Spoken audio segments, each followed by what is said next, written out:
정청래 의원이 매불쇼를 찾았습니다. 박찬대 의원 이름이 나올 때, 이재명 대통령 일화가 나올 때 방송은 무척이나 재미있었습니다. 이렇게 이제 당대표 출마 선언을 했는데 왜 그렇게 일찍 선언하셨어요? 저는 3년 전부터 준비했거든요. 네. 3년 전에 이재명 대통령이 되면 내가 당대표를 해야 되겠다. 그래서 이재명 대통령, 정청래 당대표 이렇게 꿈꿨는데 0.73%를 아깝게 졌지 않습니까? 그렇습니다. 그래서 고민하다가 이재명 당시 당대표께 전화를 했습니다. 당대표를 나가시고 그랬더니 그 말 끝에 그럼 어떻게 하시려고 해서 저는 최고위원 나가겠습니다. 그리고 그 다음날 제가 그냥 최고위원 출마 선언했죠. 네.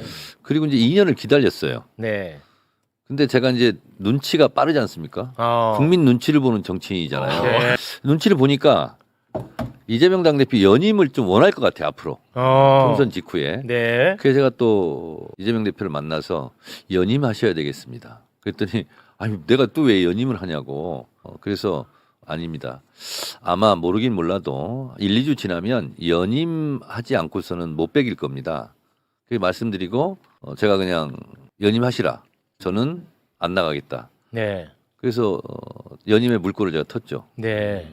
그런데 이번에는 이제 대통령이 됐지 않습니까? 그렇습니다. 이제 내 차례다. 네. 그동안 미뤄왔던 숙제를 하자. 그래서 그 전에도 사실은 뭐 그런 얘기들이 이제 저희 당내에서는 있었는데 나는 6월 3일까지는 광주 전남에 가서 골목골목 공동선대위원장으로 그것만 하고 그리고 6월 4일부터 진로를 고민하겠다. 그래서 4일부터 고민을 하고 출마를 하게 됐죠. 네. 지금 댓글상으로는 박찬대 원내대표 이름이 엄청나게 많이 올라오네요. 아니 여러분 선언 안 했습니다. 저보고 자꾸만 왜 그 박찬대 의원은 안 모시고 정청래 의원 모시냐 네 속내를 이렇게 드러내는 거냐 했는데 출마 선언을 안 했어요. 유일합니다. 예, 그 점은 여러분께서 꼭 아셔야 될 것 같습니다. 박찬대 이제 대표 직무대행은 저하고 진짜 친한 친구고 저는 네. 고등학교 이후에 친구가 될 수 있다는 것을 박찬대 의원을 보면서 알았거든요. 진짜 친합니다. 그래서 박찬대 의원이 대표를 해도 상관이 없습니다. 제가 해도 상관이 없고. 왜 울먹거리면 이런 선거 캠페인은 처음 봅니다. 이 무슨 선거 캠페인이 이런 식이 다 있습니까? 지난번 일기 지도부 뽑을 때도 네. 제가 박찬대 의원이 그때는 이제 인지도가 좀 낮아가지고 고생했거든요. 네. 정청래 찍고 박찬대 찍어줘라 이렇게 선거운동 많이 했었습니다. 근데 그게 민주당 전당대회에서 아마 처음 있는 일일 겁니다. 경쟁 후보를 도와주고 찍어주라 그러고. 근데 이번도 만약에 박찬대 의원이 나오면 네. 나는 박찬대 찍어주라 그러고 박찬대는 정청래 찍어주라고 그런 새로운 선거운동을 한번 만들어 새로운 보고 싶어요. 캠페인이에요? 네네. 새로운 문화. 그런 거 한번 새롭게 시도하고 싶어요. 뭐 제가 모르겠어요. 근데 약간 좀 울먹거리시는 것 같은데. 괜찮. 아니 이렇게 해야 몸이 더 되지 않을까. 야, 이거 원래는 이제 자신감, 아주 자신감이 너무 충만한 정치인으로 그동안에 알려졌었는데 이번에 또 새롭게 약간 그 동정몰이로 가시는 것 같습니다. 아니 박찬대 의원이 워낙 좋은 사람이에요. 사람 좋은 자체가 사람이고 서로 너무 친하기 때문에 네. 경선을 안 했으면 좋겠는데 네, 이제 뭐 나올 것 같아요. 네. 그러면 어쨌든 아무리 친구지간이지만 이게 경선을 해야 되지 않습니까? 네. 이 현실이 좀 마음이 좀 많이 안 좋습니다. 사실은. 그렇습니까? 네. 그래서 아니, 울먹거리고 있는 겁니다. 아니 근데 뭐 어떻게 될지 모르겠어요. 박찬대 의원이 출마 선언을 할지 안 할지 모르겠습니다만 얼마 전에 금요일에 그 원내대표 선거 끝났잖아요. 네네. 예, 김병기 의원이 당선이 됐는데 네. 그 두 분의 경쟁을 보면 그 어느 쪽도 뭐 출혈이 있거나 서로를 비판하거나 비난하거나 그런 모습이 전혀 없었잖아요. 근데 이제 김병기 의원은 MBC가 많이 도와줬죠. 그러니까, 예. 그 참 그 희한해요. 아니 어떻게 이렇게 돼? 안 그래도 여쭤보려고 그랬어요. 네. 원내대표 결과 이제 김병기 의원이 당선이 됐는데 네. 원내대표 선거 국면에서 갑자기 이제 그 아들 문제가 보도가 됐는데 그게 좀 도움을 받았다고 보십니까? 김병기 의원이 이제 원내대표 출마할 때 저하고 이제 상의도 했고 했는데 그때 김병기 의원이 이미 예견을 했었어요. 아마 그런 문제가 나올 건데 나는 떳떳하다. 아무 문제가 없다.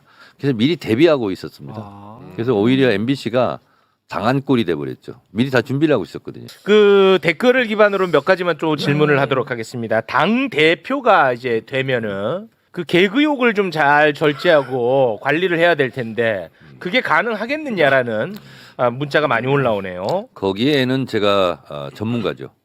아 개그욕 절제할 수 있어요? 법사위원장 할 때와 네.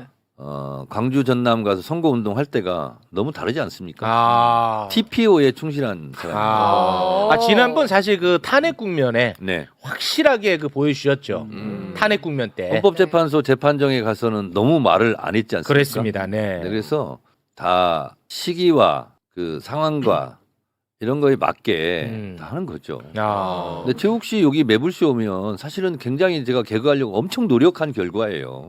아, 노력하신 거다. 노력한 거예요. 노력한 거예요. 제가 원래 재미없는 사람이에요. 얼마나 제가 노력을 했겠어요. 네. 그래서 원래 메시지를 의미만 전달하면 전달이 안 됩니다. 그래서 재미와 맞습니다. 의미를 적절하게 잘 조화를 해야 되죠. 네. 그리고 요거 하나만 좀 여쭤보도록 하겠습니다. 이재명 정부는 지금 매우 빠르게 움직이고 있지 않습니까? 네. 와, 진짜 막 뉴스 따라가기가 벅찰 정도로 네. 엄청나게 빠릅니다. 이재명 정부는 빠르게 움직이고 있는 반면에 국회는 제가 생각했던 것보다는 굉장히 속도 조절을 하고 있는 듯한 모습입니다. 제가 그 참 의아하다 그런 생각을 하고 있는 참에 오늘 그 중앙일보를 보니까 이런 얘기가 있었다고 나오더라고요. 이재명 대통령이 나의 신상과 관련된 법안은 무리해서 처리하지 않았으면 좋겠다라는 뜻을 전달했다. 뭐 이런 보도가 나오던데요. 이재명 대통령이 원래 네. 결벽증이 있어요. 그리고 그리고 본인은 조금이라도 오해받고 싶은 생각이 없어요. 네. 대표적인 사례가 당원 개정할 때 원래 당대표는 대통령이 출마하려면 1년 전에 사퇴해야 되거든요. 근데 저희가 그러지 않을 수 있다. 비상 상황이 발생할 수 있다. 윤석열 정권이 오래 가겠느냐. 갑자기 몰락할 수도 있다. 그러면 시비가 걸린다. 그러면 법원에 가처분 신청하고 이 당원을 위반했다. 그러면 최악의 경우는 이재명 대표가 대선에 출마하지 못할 상황이 될 수도 있거든요. 네. 급변 상황 속에서. 네.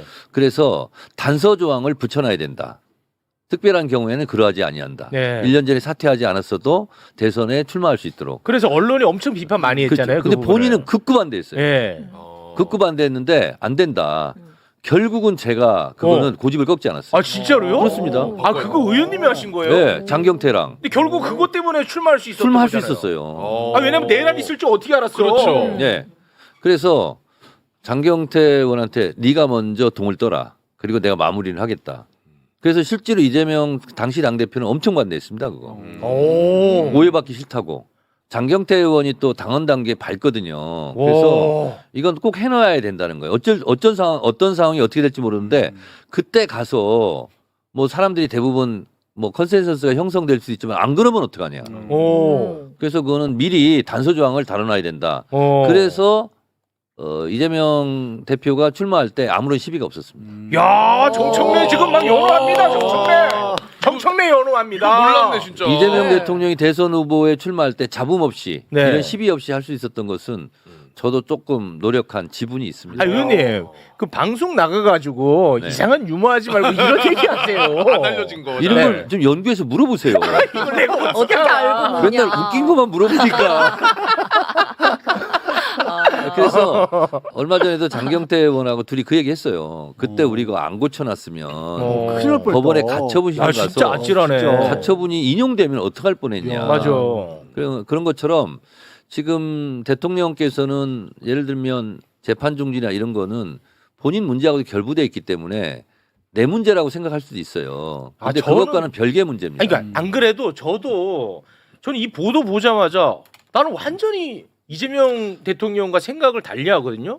이재명 대통령의 신상과 관련된 이야기가 아니잖아요. 그러니까 그렇습니다. 대법관 증언법 같은 경우는. 그래서 마치 그것이 이재명 대표의 신상 문제와 직접 관련이 있는 것처럼 네. 이렇게 인식될 수 있거든요. 그거 아니지. 그래서 이거는 제가 당대표가 되면 물러나지 않고 대통령을 설득해서 가만히 계세요 좀.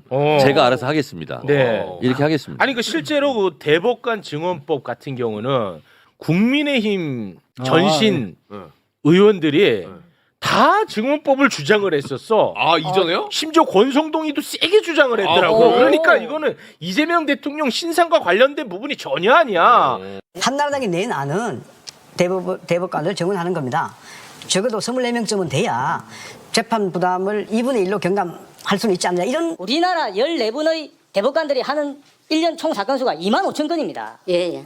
독일의 대법관이 131명입니다. 14명에서 24명이 된다 한들 할지라도 의견은 뭐고 저런 합의체 판결을 하는 지장이 없으리라고 생각을 합니다. 이렇게 민사 대법관부, 뭐 형사대법관부 이렇게 정해서 그런 제도적인 보강을 하면은 문제가 없을 것이라고 저는 그렇게 생각을 하고 있습니다. 정확하게 주장하네. 전원합의쳐도 전혀. 정청래 법사위원장님이랑 똑같은 이야기를 하고 있습니다. 그러네요. 그러면 그 만약에 당 대표가 되신다면 뭐 내란 종식, 사법개혁, 검찰개혁 뭐 등등 뭐 여러 가지 지금 문제 현안이 많은데 네. 최우선적으로 하실 부분은 어떤 부분입니까? 네. 언론개혁, 사법개혁, 검찰개혁 이것은 동시에 하는 겁니다. 그래서 6개월 안에 속전속결로 네. 순식간에 처리해야 됩니다. 아. 그리고 그 맞는 의원들이 또 따로 있고 그리고 방향은 이미 정해져 있고 내용도 네. 거의 다 결정이 돼 있어요. 좋습니다. 그럼 네. 자연스럽게 이거 여쭤보겠습니다. 국민의힘이 이제 원내대표 선출하는데 네. 되자마자 이제 대여투쟁의 수위를 높일 거라는 거예요. 네. 그럴 때 만약에 당 대표가 된다면 어떻게 대응하시겠습니까? 제 앞에 오면 그런 말 하기 어려울 겁니다. 이재명이라는 거인이 대통령실로 옮겨가자 민주당에는 그만큼의 공백이 생겼다 생각했는지 검찰을 빨던 언론들을 중심으로 당대표에 도전한 정청래 흠집내기가 본격적으로 막이 올랐고 당내에서도 유독 친하다고 알려진 박찬대 의원과 정청래 의원 사이를 이간질하는 모습도 보입니다. 정청래와 박찬대는 동갑 나이이고 절친이라고 스스럼 없이 서로를 말합니다. 정치인의 꿈은 클수록 좋고 크기 위한 수단이 정당하면 됩니다. 건강한 당권 경쟁은 자연스러운 것이고 당원들이 보기에도 흡족한 모습입니다. 자신이 노력해서 당원과 국민의 평가를 받아 우위에 설 능력이 있으면 성장하는 것이고 경쟁자를 흠집내서 내려보냄으로 경쟁자보다 우위에 서려는 모습이라면 당원과 국민에 의해서 도태될 것입니다. 민주당의 주인은 당원이고 당대표는 국민과 당원들이 뽑습니다. 출마 선언을 아직 하지 않은 박찬대 의원, 출마 선언을 한 정청래 의원, 당대표 자격에 부족함이 없는 두 사람입니다.